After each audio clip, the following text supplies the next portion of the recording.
Di dalam darah kita ini ada darah sampai Nabi Adam alaihis salam.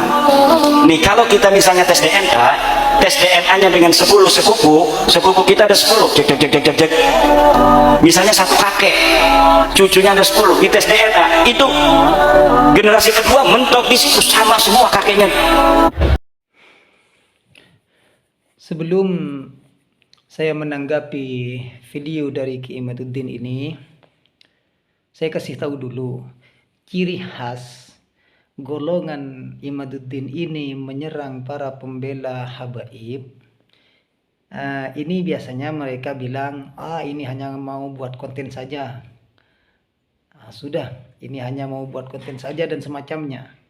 Padahal yang menyerang lewat konten atau lewat YouTube, lewat TikTok, Facebook, atau lewat dunia maya, itu golongan mereka. Mereka itu tidak mau kalau mau berdiskusi di tempat langsung duduk bersama berdiskusi mencari kebenaran, tidak mau. Tapi di dunia maya mereka terus menyerang nasab Sadeh Ba'alawi yang sudah jelas-jelas sahih. Seperti itu ya. Ini ciri khas daripada golongan Imaduddin. Sudah tahu sekarang ya. Untuk yang kedua kalinya, ini masalah video tadi. Jadi kalau andaikan kita punya sepupu sampai 10 orang, maka di tes DNA ini hasilnya akan sama. Dari ini coba Kiai Imaduddin itu bersama keluarga ambil 10 orang, terus tes DNA dan hasilnya buktikan ke media sosial.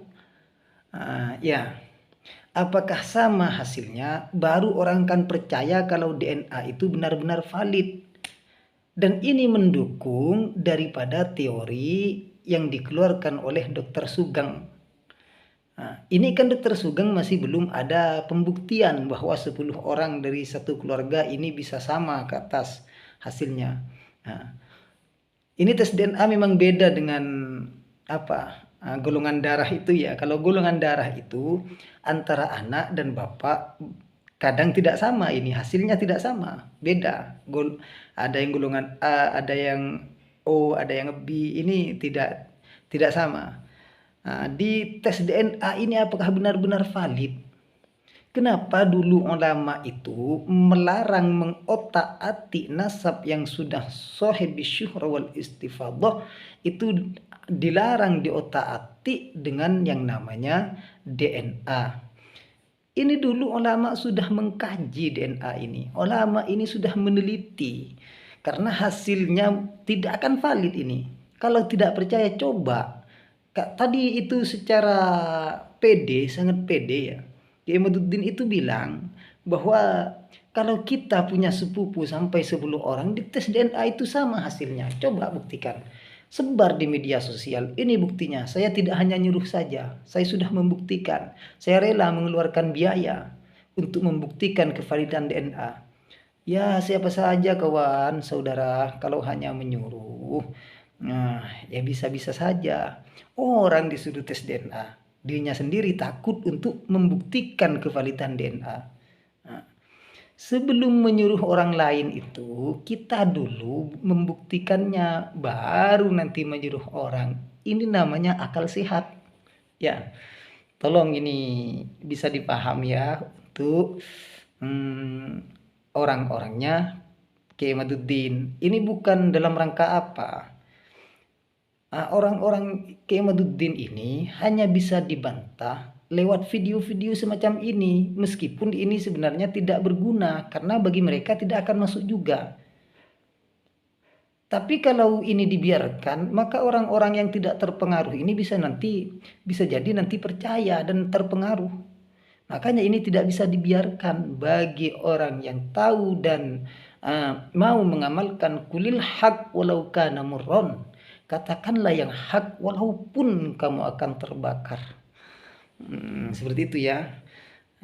Jadi yang pertama, yang suka membuat konten itu adalah golongan mereka sendiri, karena mereka menyerang Sadeh Ba'alawi, nasab Ba'alawi itu lewat media sosial. Ya apa ini mau dilawan? Di media, di dunia nyata mereka tidak mau. Nah, ini apa caranya melawan? Ya harusnya lawan lewat video, setidaknya meskipun mereka tidak percaya, setidaknya ada keterangan bagi orang-orang yang masih belum terkontaminasi hatinya, kepercayaannya. Yang terakhir di podcast Roma Irama itu Ki Haji Imaduddin bilang membawa perkataan Ibnu Hajar Al-Haytami. Di bukunya itu Ibnu Hajar Al-Haytami, tapi di podcast Roma Irama dia bilang Ibnu Hajar Al-Asqalani. Ya apa ini? Tolong dijawab. Jadi ya kita bebas lah, kita mengkritik siapa saja, tapi dengan cara sopan ya, dengan cara tahu tempat. Kalau para Sadeh Ba'alawi yang dari dulu mereka orang-orang mulia, terus kita sembarang menjadikan mereka bola, kita giring ke sana ke sini, ini sangat disayangkan, khususnya bagi umat Islam. Kalau mereka berpengetahuan, lebih-lebih berpengetahuan ilmu agama, mari kita berpikir, itu sudah kontra tes DNA. Coba ayo buktikan tes DNA dan konten siapa yang suka membuat konten. Ya kalau punya saya jangan di subscribe loh, jangan. Ini hanya bentuk penjelasan bagi orang-orang takut yang belum terkontaminasi nanti jadi terkontaminasi hatinya ya. Terus tes DNA, ya buktikan tes DNA-nya. Terus jawab ya, apa Ibnu Hajar Al-Asqalani, apa Ibnu Hajar Al-Haytami, apa yang di podcast, apa yang di buku tesisnya. Saya ada buktinya itu. Terima kasih.